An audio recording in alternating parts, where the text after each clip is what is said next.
It's your job as a recruiter to determine what's a realistic prime motivator and what is a red flag motivator.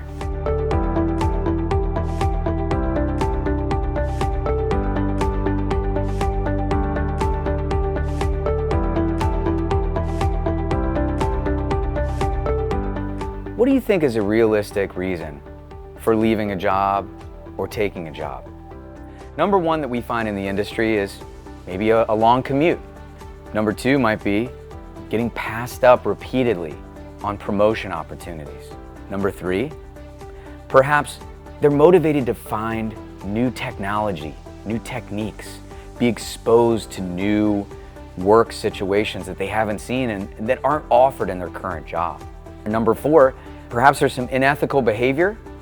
Perhaps there's some compliance issues at their current company and they're trying to leave because they don't want to get caught up in a mess. And last but not least, personal issues have driven them to change their job either for a work-life balance situation, have a better home life, or just to have better mental health. Now, let's look at the opposite, red flag motivators. When you hear these red flag motivators, your recruiter spidey sense should be going off. There should be a siren in your brain knowing that you need to dig a little bit further before you get to the truth.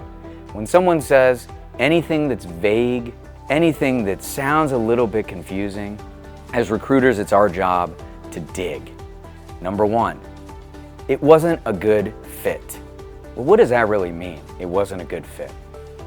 Number two, well, I just didn't see a future. There was no room for growth. Okay, sounds realistic, but what does that really mean? Wanting more money. Who doesn't want more money? We need to get to the bottom of what motivation is really driving their job search besides money. If it's purely money, that's where you're going to lose them at the offer stage if the money isn't acceptable. And lastly, poor judgment.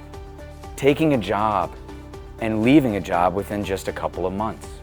Why did they make that change in the first place? Why did they take that job? What makes you think they're not going to do the same thing at your organization? Recruiters, it's our job to decipher and disseminate all this information so that when it gets to the hiring manager, you've already fully vetted this candidate.